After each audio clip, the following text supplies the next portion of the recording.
दरबारे रिसालत आप सल्लल्लाहु अलैहि वसल्लम के आदाब 26वां पारा सूरह हुजुरात से पेश करता हूँ। पहली आयत है, अल्लाह पाक इरशाद फरमाता है, या अय्युहल्लज़ीना आमनू ला तुक़द्दिमू बैना यदायिल्लाहि व रसूलिही वत्तक़ुल्लाह इन्नल्लाहा समीउन अलीम। ऐ ईमान वालो, अल्लाह और अल्लाह के रसूल से आगे मत बढ़ो। अल्लाह सुनने वाला है, जानने वाला है। इस आयत की तफसीर के अंदर एक बात यह लिखी है कि कुछ लोगों ने नबी पाक अलैहिस्सलाम की कुर्बानी, बड़ी ईद पे कुर्बानी करने से पहले ही कुर्बानी कर ली थी। तो आका के नमाज भी अदायगी नहीं की, तो उसने पहले कर ली, तो वो कुर्बानी होगी नहीं। तो मना कर दिया कि प्यारे महबूब से भी आगे बढ़ने की कोशिश कर रहे हो, तो जिसने कुर्बानी की वो कुर्बानी हुई नहीं है, वो नहीं कुर्बानी करेंगे। नहीं, पहला गोश्त मिला है, बस कुर्बानी नहीं हुई। तो ये अदब है नबी पाक अलैहिस्सलाम की बारगाह का कि आगे नहीं बढ़े। और अब ख़ास दरबार रिसालत में कोई जाए, वहाँ का अदब क्या है, आयत नंबर 2 के अंदर इसका बयान है। और इसमें सरजनिश है, डांट है, डपट है। आका की बारगाह का अदब सिखाया गया। जो अदब नहीं करेगा उसका अंजाम क्या है, इसके बारे में बताया। इरशाद हुआ, या अय्युहल्लज़ीना आमनू ला तरफ़ऊ अस्वातकुम फ़ौक़ सौतिन नबी। ऐ ईमान वालो, अपनी आवाज़ें नबी की आवाज़ से ऊंची मत करो। अगर कोई करेगा और इस तरह ऊंची ना करो, वला तजहरू लहू बिलक़ौल का जहरी बादिकुम लिबाद।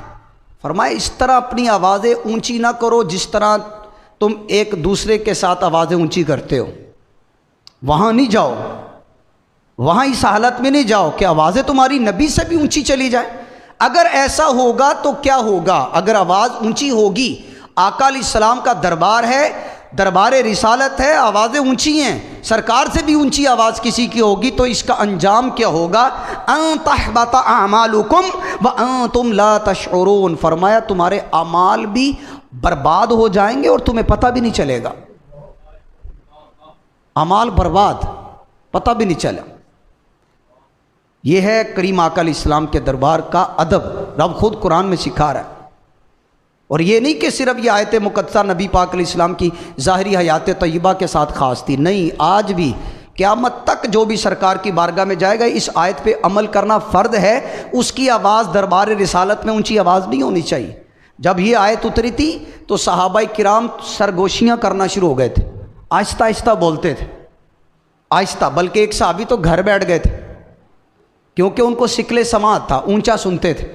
तो जो ऊंचा सुनता है उमूमन ऊंचा बोलता भी है। उनको यही लग रहा होता है कि शायद मेरी आवाज़ भी आगे नहीं जा रही, तो इनकी आवाज़ ऊंची हो जाती थी। जब नबी पाक अलैहिस्सलाम की बारगाह में आए, इनको पता चला ये आयत उतरी, इन्होंने आका की बारगाह में आना ही छोड़ दिया, घर बैठ गए। कई दिन नहीं आए तो नबी पाक अलैहिस्सलाम ने पूछा वो क्यों नहीं आए, तो वजाहत बताई गई, आका वो इस डर से नहीं आए कि उनकी आवाज़ आपसे ऊँची होती, उनको डर है कहीं मेरे अमाल बर्बाद ना हो जाए। तो आका अलैहिस्सलाम ने उनको खुशखबरी सुनाई। खुलासा है कि जाके उनको बता दो कि आप उनमें से नहीं हो, आप उनमें से नहीं हो। तो उनको तसल्ली हो गई। साहबा की तो ये कैफियत।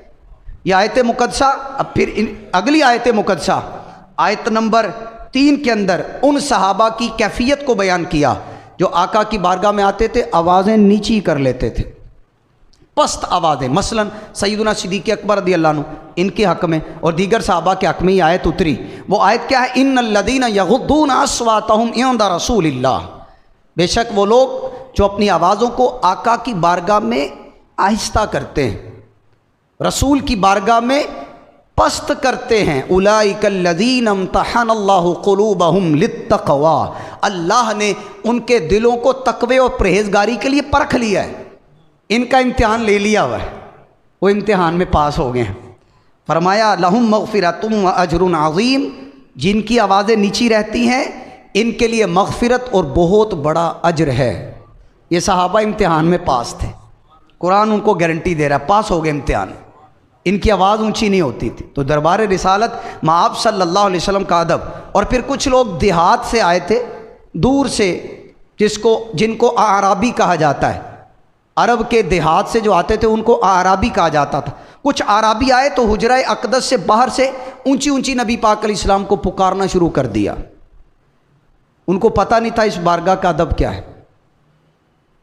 तो कुरान उतरा कि ये लोग जो हुजुरात से बाहर से पुकारते हैं, उनके बारे में आयत नंबर 4 में फरमाया, इन्नल्लज़ीना युनादूनका मिन वराइल हुजुरात, बेशक वो लोग जो हुजुरात के बाहर से पुकारते हैं, हुजरों के बाहर से पुकारते हैं, अक्सरुहुम ला याक़िलून, इनमें से अक्सर को पता ही नहीं, अक्ल नहीं है, ये पुकार रहे हैं, दूर थे, सीखा नहीं था अदब, तो ये कुरान उतरा। और उनको जो बाहर खड़े होके पुकारते हैं, बड़ों की बारगाह का अदब होता है, उनको बुलाया नहीं जाता, इंतज़ार किया जाता है वो खुद ही आ जाए। आका के पास गए हो तो बुलाओ नहीं, बाहर खड़े हो जाओ और इंतज़ार करो, चाहे रातें बीत जाएं। साहबा यूँ करते थे, रातें गुजार देते थे, सरकार खुद ही आते थे तो अपनी बात सरकार की बारगाह में अर्ज़ किया करते थे। उनको कुरान क्या एजुकेट करता है, वलौ अन्नहुम सबरू हत्ता तखरुजा इलैहिम लकाना खैरल लहुम, अगर वो लोग सब्र करते, फरमाया वलौ अन्नहुम सबरू, अगर वो सब्र करते, यहाँ तक के प्यारे आप खुद ही बाहर आ जाते, वो सब्र करते, आप खुद ही आ जाते, लकाना खैरल लहुम, तो ये उनके हक में बेहतर होता। किनके हक में? जो पुकार रहे थे, इंतज़ार नहीं कर रहे थे, इंतज़ार करते, सब्र करते, आका खुद आ जाते तो उनके हक में बेहतर होता। फाइनली उनके बारे में भी रब ने फरमा दिया, वल्लाहु गफूरुर रहीम, अल्लाह गफूर है, मेहरबान है, तौबा कबूल करने वाला है, रहम फरमाने वाला है। तो ये 5 आयात सूरह हुजुरात 26वां पारा, इब्तदाई 5 आयात रसूल आज़म सल्लल्लाहु अलैहि वसल्लम के दरबारे रिसालत, रसूल करीम अलैहिस्सलाम के दरबारे गोहरबार, दरबारे नूरबार, दरबारे दुरबार सल्लल्लाहु अलैहि वसल्लम के आदाब की अहम तरीन आयात हैं, असल हैं, दलाइल में से हैं और बुनियादी तरीन आयात में से कि जब भी आका का दीवाना नबी पाक अलैहिस्सलाम की बारगाह में जाए तो उसकी आवाज़ें ऊंची नहीं होनी चाहिए। मुबाज शरीफ के सामने हो, रौज़तुल जन्ना के अंदर हो, मस्जिद नबवी शरीफ में हो, बाहर हाजिर हो, दुरूद व सलाम अर्ज़ कर रहा हो, ये यकीन कामिल हो कि मैं अपने आका अलैहिस्सलाम के पास आया हूँ और मेरे आका मेरी हालत से बाखबर हैं।